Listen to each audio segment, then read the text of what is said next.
Hi, I'm Stephanie Skinner from Culture Media, and welcome to Counterculture with Rogers Collection. Today, we're here to talk about Parmigiano-Reggiano and Prosciutto di Parma, directly with the makers from Italy. Parmigiano-Reggiano and Prosciutto di Parma hardly need any introduction, especially to you. Parmigiano-Reggiano is a staple in cheese counters, and Prosciutto di Parma is a beloved standard, and the one charcuterie nearly every American can name. But these particular products from Val Serena and Piottesini are special, and we're going to hear exactly why they are so. A couple of quick housekeeping notes. We love to hear from you, so please ask questions, comment, suggest pairings, or whatever moves you. Please use the Q&A button located at either the top or right of your screen. I will be reading them during the presentation and asking Lydia to answer. If you do not get to your questions, our presenter Lydia or anyone at Rogers can answer your questions offline afterwards. There will be a guided tasting to each of these products. So after we see some videos that take us right to where they are made, keep a taste for that time. Each of the videos is about 10 minutes long, and then we'll have that guided tasting. And to introduce us to the makers who will take us through these beautiful products, our tour guide today is Lydia Burns, the one, the only. Take it away. Hello, everyone. I'm Lydia. Thank you guys so much for joining us today, for attending and taking the time to register. We know that Mondays can be a busy day in the cheese world, so thanks for taking the time out to join us. So a quick housekeeping pointer: if you haven't already removed both of the products from the cryovac, please do so now so that they have a little time to breathe before we get into the tasting. So first, I want to tell you a little bit about Rogers Collection, for which I am the cheesemonger and product educator. And Rogers Collection is a unique importer of traditional and exceptional food products. And we represent a broad range of categories in our catalog, from perishable to non-perishable.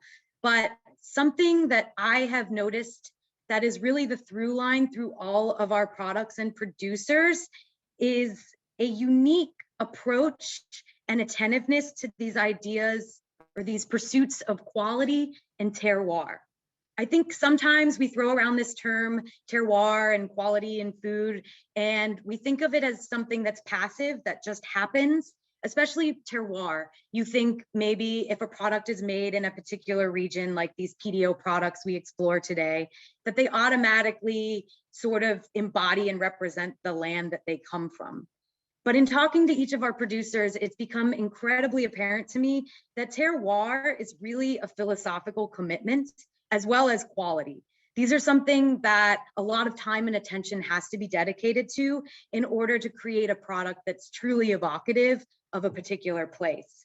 So I like to think of all of our producers as artisans that use the language of food to express their unique place in the world. And this dedication and commitment in their part allows us to be transported with each taste of their product back to their home. So today, I am excited to take you guys all on a journey to the Emilia-Romagna via our palates. And the Emilia-Romagna is the famed region in central northern Italy that is a gastronomic capital and home to the most PDO or PGI products of all the regions in Italy. So PDO products, if you don't already know, is something that has a designated place of origin and certain stipulations that each producer must make in order to bear that name on their product. So the Emilia-Romagna is a incredibly rich gastronomic region. The Po River Valley is an incredibly fertile land for a lot of different agricultural practices and has been a culinary powerhouse since the time of the Romans.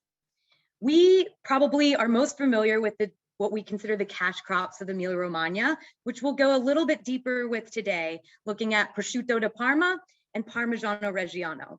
Now, both of these products are controlled by consortios that allow them to bear those particular names. And being a part of these consortiums is an honor and a distinction in and of itself. And there are strict stipulations that are regulated that each product must embody. Now, what can be confusing with these name protected products is that some producers choose to go above and beyond these already high benchmarks of quality that the consortios set to further distinguish themselves. And both of the producers we're visiting today, I would consider a producer that is taking extra efforts to really express the beauty of their land and have some practices that are different than what the PDO itself regulates. So with that, I want to transport you to Piottesini Prosciutto di Parma in Langerano, Italy, and there you will meet Giovanni Bianchi, who is the current fifth generation operator of Piottesini Prosciutto di Parma. So let's go. Hello everybody, my name is Giovanni Bianchi, representing Piottesini, producer of Prosciutto di Parma in Langerano, the region of Emilia-Romagna, and this is our prosciuttificio. Piottesini was founded in 1905, we're fifth generation producer, and it's still 100% family-owned and operated business. The company was actually founded as a multiple product. We used to produce other cuts such as spalle, shoulders, and coppe, necks, but we decided back in the days to switch to to focus only on one product, that is the iconic prosciutto di Parma. The reason why we're located, a few words about the location, and we are in Langerano, in the province of Parma, is basically related to two main factors. One is the tradition and one is the microclimate. Tradition, very important because there's always been a very strong tradition in this area of the country for producing pork meats that goes back to the Roman times. The microclimate is still very important because it impacts directly the production, no matter how technology has changed or has changed the way we work, but still has a tremendous impact because the air that we use for the curing, it's an air cure product. So the air we use for the curing is basically the natural open air from the valley and from the Apennine range. Our company was founded by my great-grandfather, whose name was Ferrante Tosini, and later took the name from his son Pio after World War II. Our company is part of the consorzio del Prosciutto di Parma that gathers all the producers in the area around here, and we produce something like 70,000 legs a year. It sounds a lot indeed, but consider that there are something like 9 million legs produced every year by all the producers that are part of the consortium. Company motto that says that quality doesn't just happen and it's always the result of choices. Well, one of the most significant and important choices that we do is actually to keep those volumes under control and limited, because it's the only way that we have to keep up to the quality level that we've always been familiar with. So it means a lot of selection in the raw material, a lot of care, and a lot of personal interaction with the product itself. This is very important. So we'll keep in mind during the facility tour that I'll take you to that the volumes and the care taken in each step in the production is very important for the final result. So now let me take you on a behind-the-scene tour of our facility, and I'll show you what we do and how we do it. When we think of Prosciutto di Parma Piottesini, we always have to remember and keep in mind that it's just a two-ingredient product, the pork meat and the sea salt. Prosciutto di Parma is a protected designation of origin product, as we call it in Europe. It means it can only be produced following certain standards and parameters set by the consortium. The characteristic of the legs is very important. We use only legs from heavy northern Italian, born and raised pigs coming from the Po Valley River plains farm, and we're here in the receiving room, and we control at these tables the characteristic of those legs, the weight, the color, the fat consistency, the fat amount of each leg, and this is very important in the final result. So basically a very strict selection makes the first big difference in the product. Of course, we reject some of the product that we get from the slaughterhouse, not because it's not up to the standards of the consortio, but because it's not up to the standards of Pio Tosini Prosciutto di Parma that necessarily has to be higher than the standard Prosciutto di Parma. So what happens to these legs? These legs are, we send them back to the slaughterhouse, and they're probably going to be sold to other companies that has lower expectation in terms of quality. Basically, the non-conformity that we found are related to the aesthetic of the product, maybe the color, maybe the fat consistency, nothing really serious, but all things that make a little bit of a difference in the final product. One of the characteristics of the legs involved in the production is basically the breeds involved. The breeds involved are the large white, the Duroc, and the Landrace, the three breeds involved in the production of Prosciutto di Parma. The diet itself is very, very important. The diet of the pigs is set by, is another thing that is set by the consortio, and it's basically a diet of a mix of cereals and the whey. The whey coming from the cheese making of Parmigiano-Reggiano. This is a very interesting connection between the two most important products of our land, that is the Parmigiano-Reggiano cheese and the Prosciutto di Parma, because the pigs involved in the production of the Prosciutto di Parma eat the whey coming from the cheese making of Parmigiano. So this is an interesting connection between the two products that I like to stress out and underline in a way. So each leg is 100% traceable. There's the identification of the batch, the identification of the month of the beginning of the curing, the slaughterhouse, and the farm. And we put also a number identifying the class of weight of each single leg.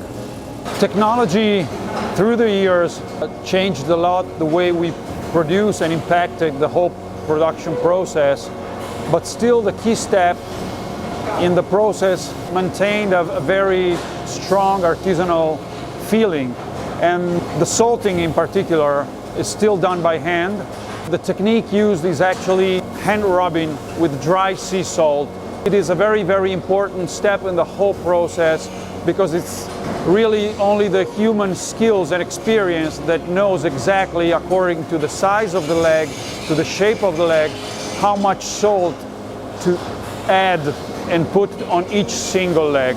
Remember that in Prosciutto di Parma there are no nitrates, no preservatives involved in the process, so it's basically only sea salt. And this is really peculiar to Prosciutto di Parma, and this makes a difference and marks a big difference to any other kind of charcuterie cuts.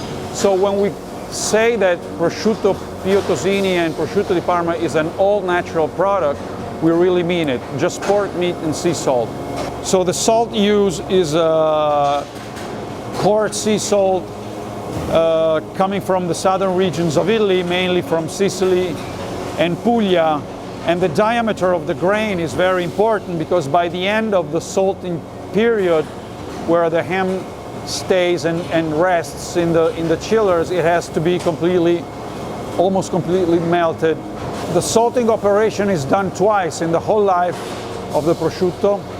It's done upon receiving, so when it's really fresh, upon receiving from the slaughterhouse, and after 5 days of resting in the chiller. We are in one of our salting chillers where the product will rest for about 3 weeks after the two salting operations. The characteristic of these rooms is a very high humidity level in order for the salt to be able to melt and penetrate into the meat. It's a natural osmosis process. I like really to stress out the characteristic of the selection that we made back at the receiving room, and in particular the consistency, the buttery consistency of the fat and the thickness of the fat.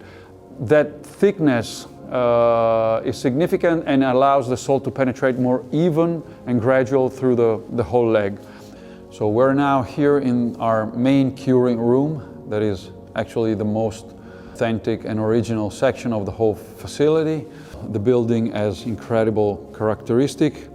It was built in 1952 and it's really peculiar in its shape and stands out as an example of what used to be a traditional prosciuttificio here in Langhirano. The shape of the building itself, with windows on both sides of the building. It is a narrow and long building, over 100 meters long.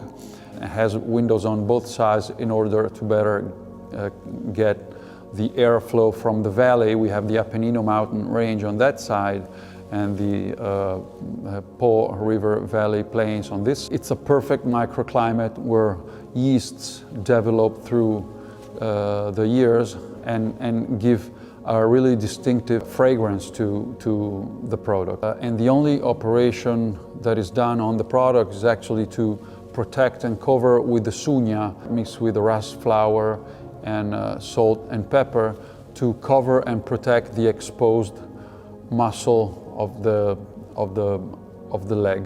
After 12 months, that is the minimum curing for a standard prosciutto di Parma. Inspectors from the agency of the government and quality control comes to check the final parameter that is done on a sensorial base with a very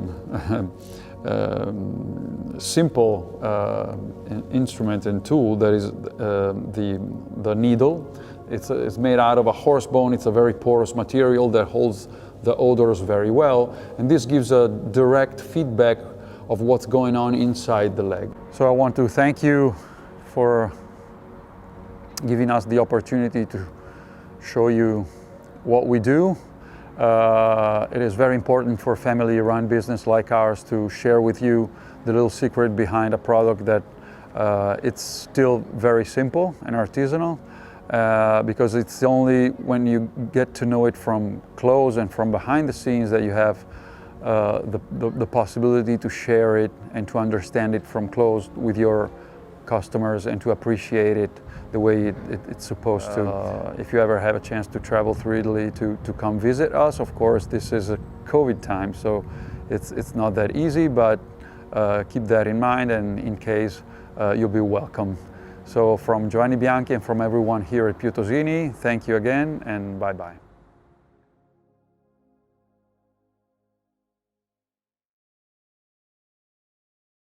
Giovanni always is pretty adamant that when you taste Piotosini prosciutto di Parma, which sounds from the comments, some of you have already had a taste, he really prefers that you unfurl it, and when you put it on your palate, that it remains open, so it's one thin layer, rather than scrunching it all up, so that you really let it melt in your mouth and let all those flavors and the sweetness that is in the fat to sort of marry with the other more umami and savory flavors that are in the meatier part of the ham.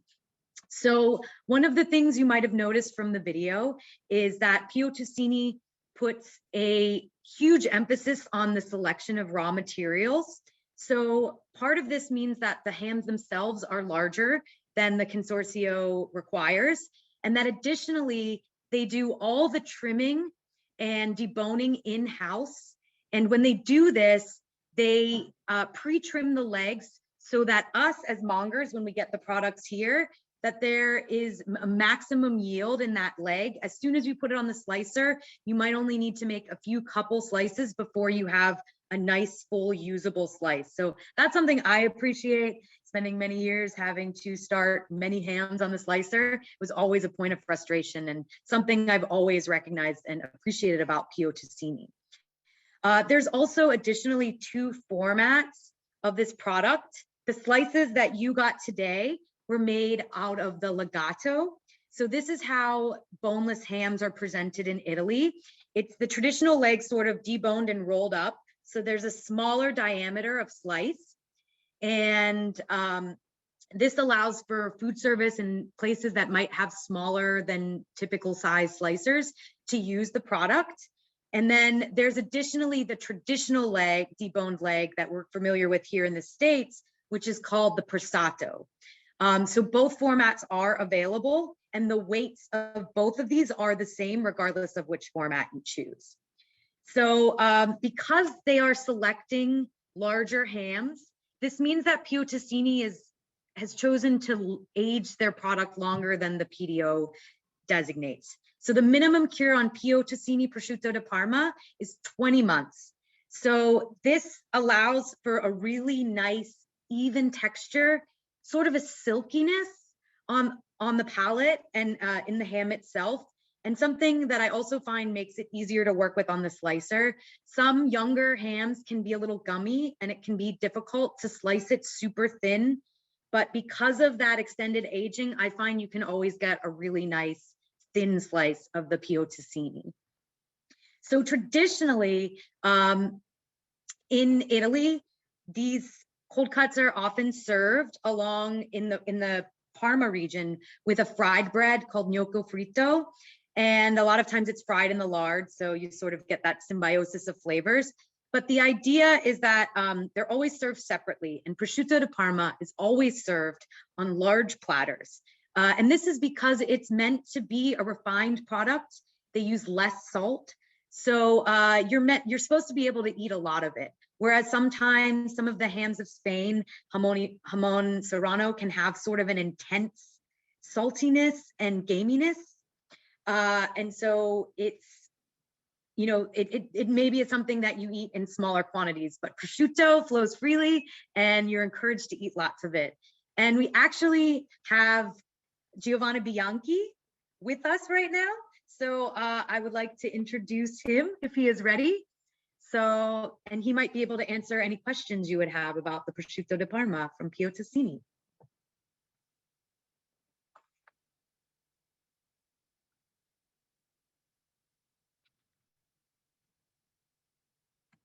Momentarily, maybe.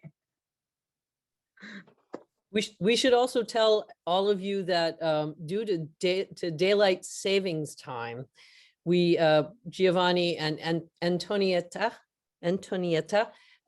both were thinking this was an hour later than it actually was. So, and it's about like 9 o'clock, 10 o'clock at night for them. So we are very grateful that they are willing to come and spend a moment with us here tonight. I think we are still waiting on Giovanni. So at the end, we'll bring both Giovanni and Antonietta from Val Serena on to answer all your questions. But for now, we're going to transition to our next product, Parmigiano-Reggiano from Val Serena. Val Serena means happy land, and indeed it is. Val Serena is the oldest producer of Parmigiano-Reggiano in the Parma region. They are also one of the few and only farmstead producers within the consortio of Parmigiano-Reggiano. Now, as I mentioned before, the PDOs can be quite stringent, and actually the PDO for Parmigiano-Reggiano is one of the strictest PDOs in the entire program throughout the EU. But there are a couple points where producers can have the ability to choose the type of cheese they want to make. And one of those factors is the breed of cow that they use to produce, whose milk they use to produce the Parmigiano-Reggiano. So there are a small subsect of producers within Parmigiano-Reggiano who have dedicated themselves to the production of Parmigiano-Reggiano from heritage breeds. So they're easy to recognize because all of the breeds have a color in them, sort of like a Dr. Seuss book. So we have the white cow, the red cow, and the brown cow, which is what Val Serena produces. At Rogers, we have a program dedicated to these heritage breeds. So we do bring in one exceptional producer of each of these three breeds. And Val Serena is our producer of Sol de Bruna, which means that all of the milk that goes into their cheese is only from the Bruna Alpina, the brown cows from the Alps that we often associate with Gruyere and other Alpine cheeses, but also have a longstanding history, particularly at Val Serena. The family had always been a fan of their quality of milk. So they started bringing the cows down from the Alps at the beginning of their farm in 1879. So they have always made Parmigiano-Reggiano from this unique breed, and they find that their product really encapsulates the beauty of this animal and the high quality of their milk. So with nature, there's always a give and take. With these heritage breeds, they're known for their exceptionally high quality of milk, but unfortunately they yield significantly less than the more conventional dairying breed of Holstein Friesian, which is what you will find through most of Parmigiano-Reggiano production. But everything that Val Serena does is in reverence to these beautiful animals. So now I'd like to take you to the farm where our host, Antonietta, will introduce you to the farm and the herd. And this is Val Serena. Hello, I'm Antonietta Serra, and this is my brother Giovanni. We own this farm from, we are the 5th generation. I'm the vet and I take care of the cows. He manages the farm and he looks after the fields and the people working here. We produce Parmigiano-Reggiano just with the milk of our cows. Welcome in Val Serena. Val Serena means happy land, and we are near Parma. I'm Antonietta Serra. I'm the vet in this farm, and we breed all brown cows. We have today 270 cows gave us their milk to make almost 15 or 16, I don't know today, wheels of Parmigiano-Reggiano. This kind of cow produce not too much milk, but it's a very good milk to make cheese. We give them, most important thing they eat is hay, so alfalfa and hay, and some maize and soya and something else, but all the hay is produced in our farm. This one is a 8-year-old cow. We try to keep them in the farm as long as we can to have a nice life. And so we give them also warm milk to drink. A machine who changes, who put the temperature go on, and so they can drink water 15 degrees in winter too. Here are the calves, the young babies. These two are born just yesterday. And we grow all the females and we sell the males. We leave the babies with their mother for 1 day, and then they stay here in the boxes where we give milk twice a day, and when they grow we give them hay and food with maize and some other things. Here is our dairy, and here we make our Parmigiano-Reggiano and ricotta as well.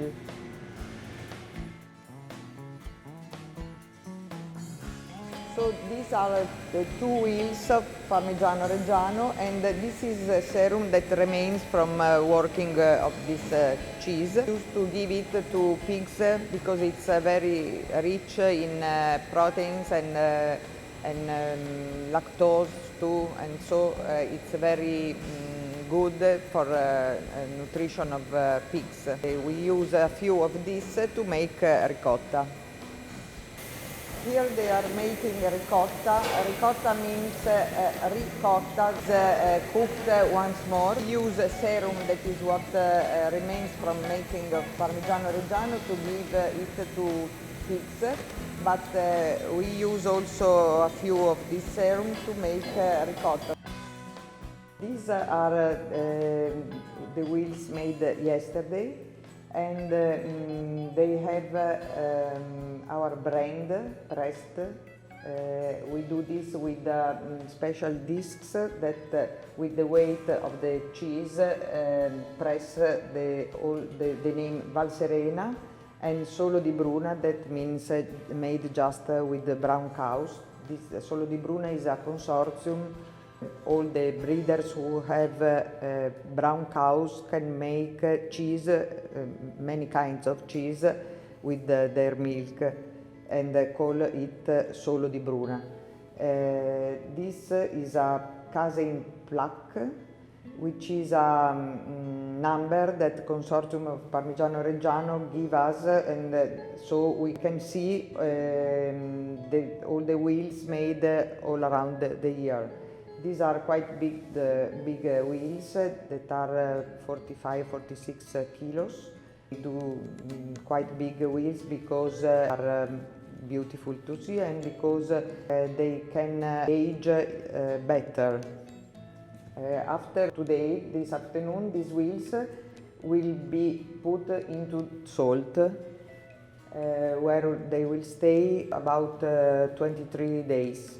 So the salt that is in the water go inside the wheel of the cheese, and then they will be put off, and we bring them to the storage.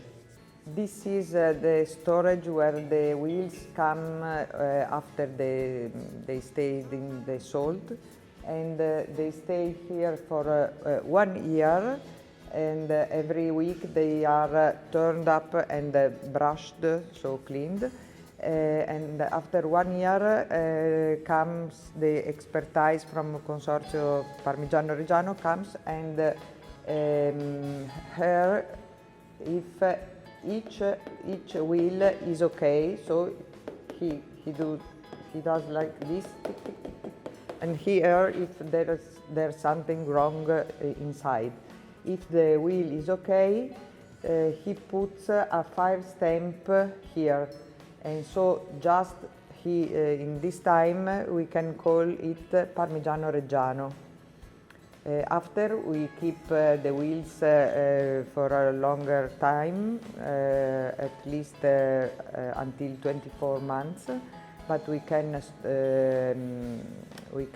age the wheels until 36, 48, almost until 100 months. This is our office where we work, and we have some pictures where you can see how it was working in this farm 100 years ago. So we used to have many families working here. In each of these houses used to live 3-4 families, and every family with many children. Now we have just 10 people working here, and many tractors. We had many little stables with cows still not free like now. We have just one stable with 300 cows inside. These are our fields. In this field we are going to put some tomatoes because we make what we call rotazione. That means that we change in 5 years. We put for 3 years grass, and 1 more year we put something like tomatoes or whey or maize, and the 5th year what we didn't put the year before, and everything is OGM free for our cows.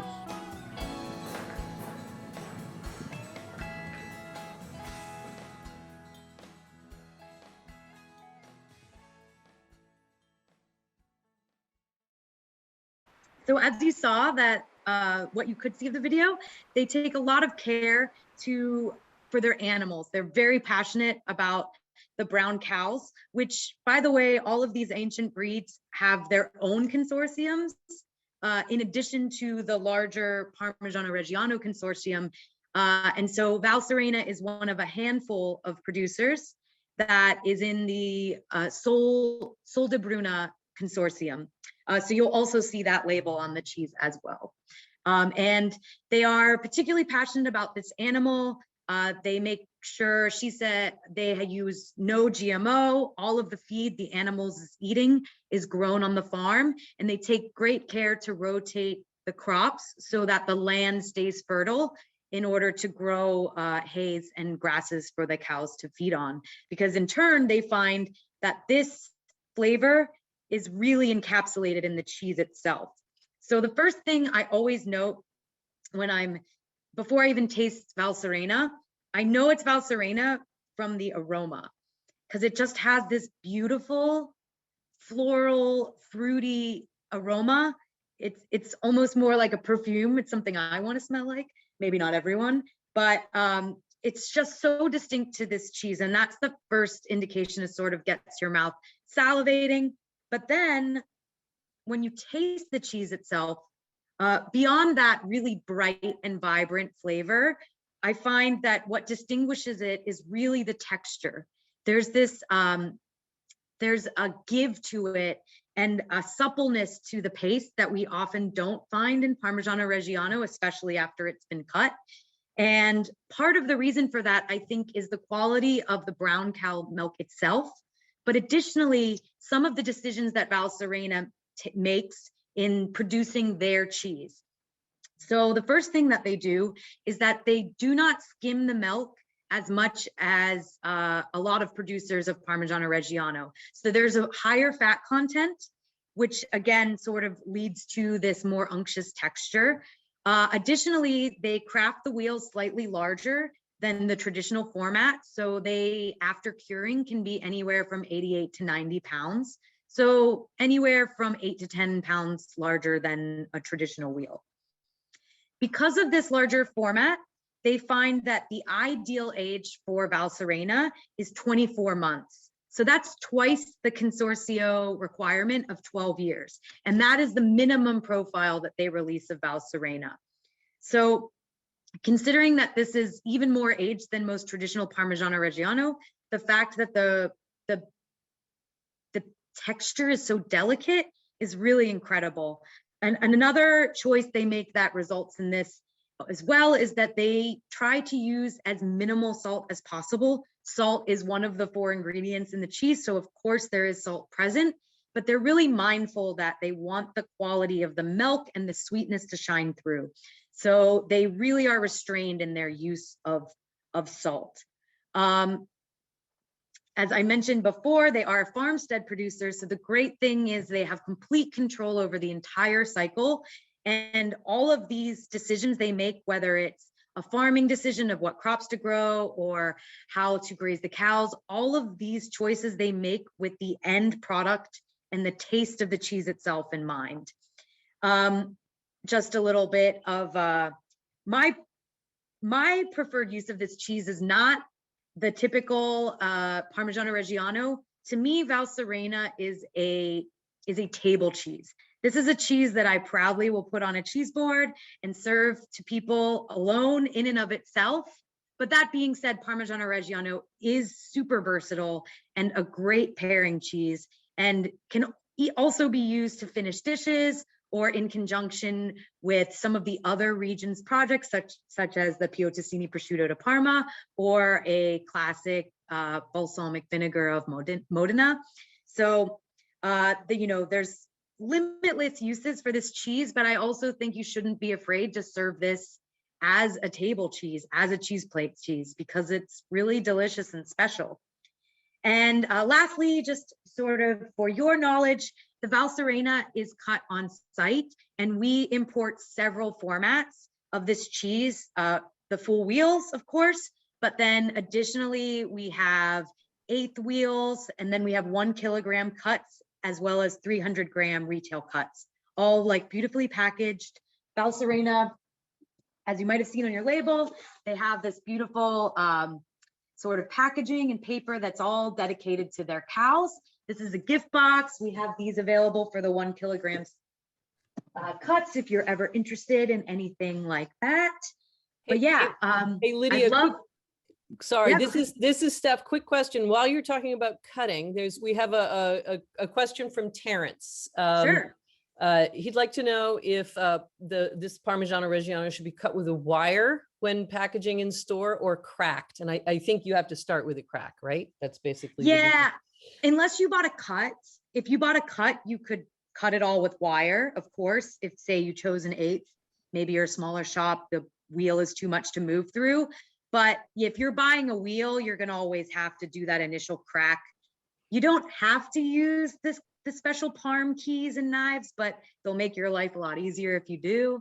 I've opened Parmigiano-Reggiano with lots of questionable tools over the years, so it can be done other ways, but that's really the best way. But I think once it gets down to a wire or a knife, you can cut it either way. It's really just a matter of what's easiest for you. Parmigiano-Reggiano can take a lot of muscle to get through the rind, but my first cheese job, we didn't have wires. And so I was cutting everything with chef's knives. So I didn't know there was another easier way at first. So, you know, I think it's really a personal choice for the quality of the product. I don't think it makes a huge difference. It's really what you can get the best clean cut out of. Great. There's also a question here from Diane about prosciutto. Yes. And I think, so what is considered a single serving of prosciutto, and what is the nutrition around that? And I have to say that I think for me, a pound of prosciutto is fine. No, I'm just kidding. So yeah, what is considered a single serving of prosciutto? Well, I mean, are we talking technical in terms of like the serving on the nutrition facts, or like what is a serving for you? For me, a serving is going to be large because I can down some prosciutto.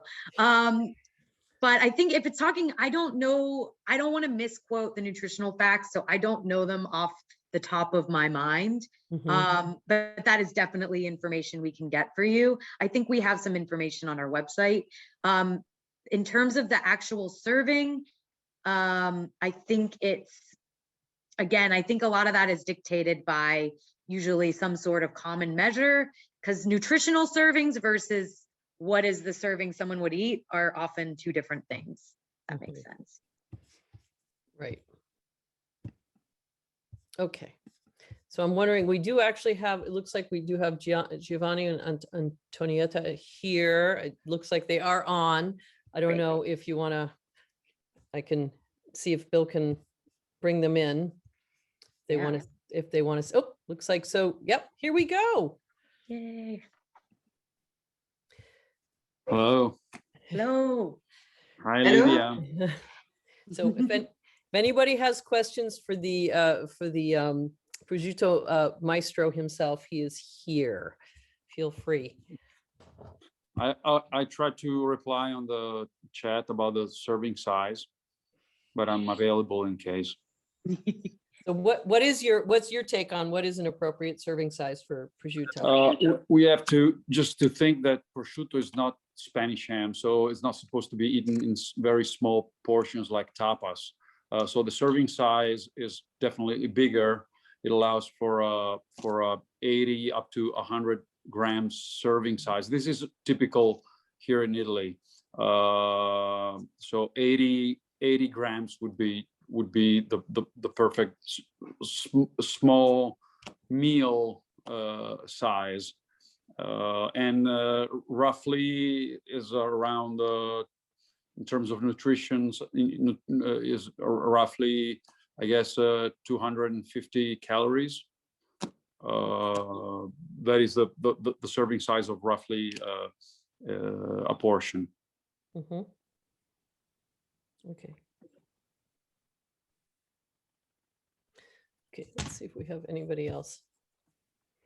So I see a question in the chat about the slow food seal. So I think this is in regard to Piottosini. Giovanni, can you speak a little bit about that slow food designation or the seal? What seal, Lydia? The D.O.P. logo, or because we don't have any slow food seal actually on the packaging. I don't know. There's a question in the chat, so I don't have more detail. It just says, can we hear more about the designation of the slow food seal and what that means to you and the product? I think it refers to the D.O.P. seal, the D.O.P. Prosciutto is actually a protected designation of origin product. It means it can only be produced following certain standards that are guaranteed by the government and by the European Union in terms of diet of the pigs, in the fact that we use exclusively Italian born and raised pigs. And that seal means that every single step in the process is controlled by an agency of the government in order to guarantee the consumer in terms of raw material used involved in the production and the steps in the whole process. That is the PDO logo identifying the protected designation of origin. The slow food is another seal that we actually don't put on the package, and it's more of a commercial thing rather than a proper official guarantee in terms of controls. Oh, I see. They're asking, is that the crown stamp? The crown stamp is the Prosciutto di Parma Consorzio. Of course. So Correct. the PDO, the Prosciutto di Parma is a protected designation of origin product. And on the package, you can actually see the PDO seal and the crown. That's actually, this is the PDO Correct. seal. This That is the yellow PDO, and red. And correct. And that identifies all European PDO's products around. In particular, the crown is the official logo identifying Prosciutto di Parma as a protected designation of origin. So it's peculiar to Prosciutto di Parma.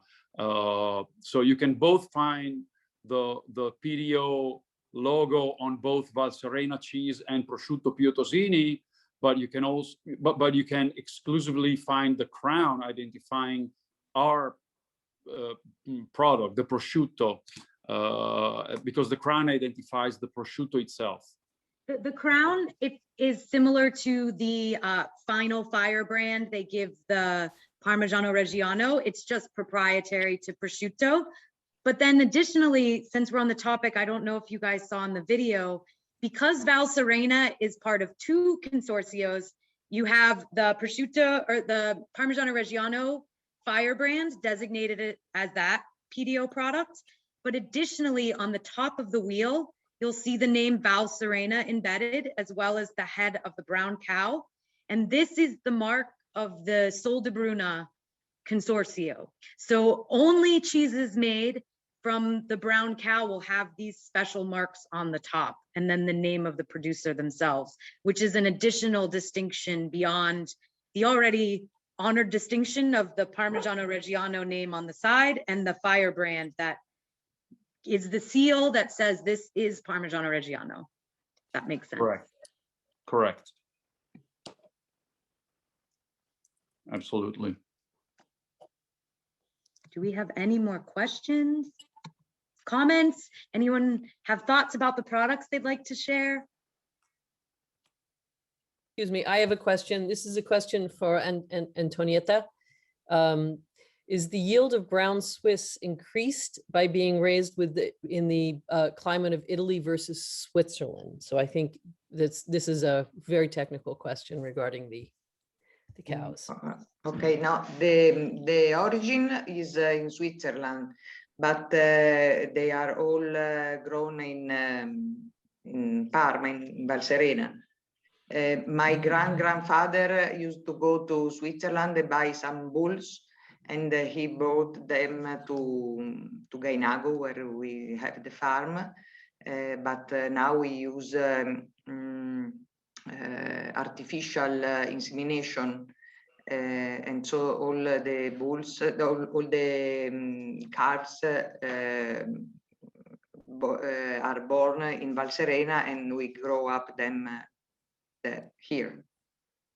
Antonietta, let me just quickly translate the most technical part of the question. Ti chiedono, Antonietta, se il clima in particolare della pianura padana può aumentare la resa del latte su quella razza. Okay. No, I don't think the climate is better in Pianura Padana than in the mountains in Switzerland. no, no. Giusto? Cioè chiede se migliora la resa, no, not the climate. All depends The from yield, the food. So I see a question in the chat. It says, can Parmigiano-Reggiano be made from different cows besides brown cows? Yes, most Parmigiano-Reggiano is made from Holstein Friesian, the traditional dairy breed that used all over the world. So, but the small subsect of producers committed to these heritage breeds make their cheese from either the brown cow, the red cow, or the white cow. And these are very, very, very small numbers of producers. There's over 300 producers of Parmigiano-Reggiano, and only a very small portion of that production is these heritage breeds. Like I mentioned, there's only 4 or 5 producers of brown cow. So it's very small portion of the larger Parmigiano-Reggiano production. And then the red cow and the white cow also very limited. I have a question for Giovanni. Do you find that the legs that you bring in and that you use most often come from specific farms? And if so, do you communicate with those farms to tell them what it is you like about their products so that they can replicate it? And then one other final thought. Lydia did a fabulous job in the tasting, but we would love to hear your description of what you're looking for in terms of a final taste and on the palate for your product. Okay. I know that some farms work better than other and have better genetics in a way. Having said that, we don't deal directly with the farms. We deal directly with the slaughterhouse. We purchase our legs from the slaughterhouse, and we've been working with them for over almost 34 years in some cases. So they basically know what kind of expectations in terms of quality we do have from them. And so they supply us with the best legs that they source out among the farms that they know. So there's no much of a need in a way to specify the farms that we love the most, because dealing with those slaughterhouse, they do the job for us, selecting the best legs, and they know what kind of expectations we do have in terms of the raw material we expect.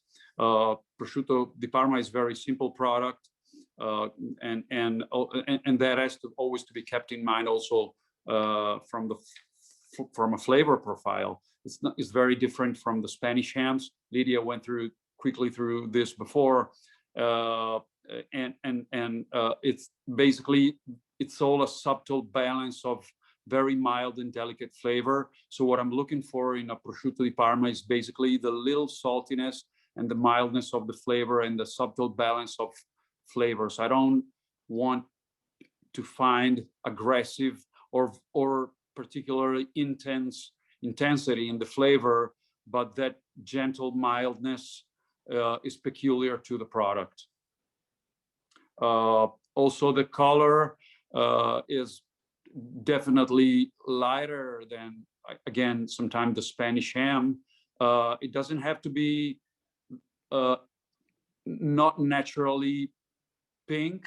I would say a light red. We don't use nitrates. It's an all natural product. It's all pork, meat, and sea salt. So basically not using any preserves or nitrates. The color is 100% natural. So a light red, not necessarily a pinkish fluorescent and not natural. And the fat and the color and the consistency of the fat. Basically, those are the couple of things that I really want to find in a prosciutto. The buttery consistency of the fat, the white texture, the white and buttery texture of the fat, and that little hazelnut reminiscence in the flavor that is a hint of the natural curing that we do. We don't use any forced air conditioning, so it's all open air flow from the valley, and that gives really a distinctive character to the aroma, but still very mild and delicate. So another question about this, they're coming in fast and furious now. Is there a method to deciding which legs are deboned at the counter? And actually, do you do any deboning? Anyway, and when and how is the best method for trimming and removing the plastic stitch? So the deboning, we see the deboning process that is done at the very end, right before shipping, more as a service to the customer that doesn't have the proper skills or some time to properly debone a leg. So it's really more of a service. I would say in a way that legs are pretty much more the same. There are we all work on one level of quality. All legs are pretty much the same, and so we select according to the specific of the customer, but not we don't make a distinction between the boneless and the bony. And it really we see the deboning process more of a service to the customer. And yes. So in terms of pairing for your products too, can you tell us a little bit about what would be traditional and what you particularly love about to pair? Again, I would always respect the simplicity of the product, the fact that it's very simple and mild. So we always have to keep this in mind, always with the pairing with wines or with cheese. The perfect pairing is with fresh and sweet fruits, or with fresh and creamy cow's milk cheese. I wouldn't pair it with a strong pecorino. It would be just overwhelmed by the strong flavors of the sheep's or the goat's milk. So the perfect pairing is generally the golden rule is as simple as it gets. So a nice piece of homemade bread. We always like to eat it with and Lydia mentioned this before, even though she used the word the gnocco. We call it torta fritta. We don't call it gnocco, but it's the same kind of thing. It's basically a kind of a fried bread, or the piadina, which is a sort of a white flour tortilla that you can actually wrap it up. So with fresh fruit, with fresh cheese, with mozzarella, they pair it with mozzarella in the South, and it's just perfect because the two delicate flavors balance very well together. And with wine, it's basically the same. I wouldn't pair prosciutto with a strong super Tuscan, but I would pair it with some fruity white or a sparkling dry Lambrusco, because the golden rule is always good in this case. We're getting very, very close. Actually, we are at 5 o'clock, but just one quick question that came in from Sarah. And I think this is something that we didn't really get from the video because of some of the choppiness on the videos. But can you two reflect a little bit on the whey being used, by the Parmigiano-Reggiano to feed the pigs, and how that sort of that perfect combination of products? Yes, it's a nice story, and it's a very significant thing. I think that the two most world renowned food products of our land, which is the prosciutto di Parma and the Parmigiano-Reggiano, have a common ground and a common root. The pigs used for the production of prosciutto di Parma eat the whey coming from the cheese making. That's how these two wonderful products blend, and it's interesting to know that the pigs used for the production of prosciutto di Parma eat the whey, are fed with the whey coming from the cheese making of the Parmigiano-Reggiano. So it's a nice couple. Mm. Yeah, it is a perfect couple. So again, this is sorry about the video problems today, attendees. We very much did not want that to happen, but thank you all for coming. I know that Giovanni and Antonietta and Lydia feel the same way. So please say your goodbyes, guys. Thank you guys so much for joining us today. Thank you, and thank you for taking care of our products. Thank you very much. Thank you. Thanks for giving us the opportunity to share our little secrets with you and for appreciating what we do.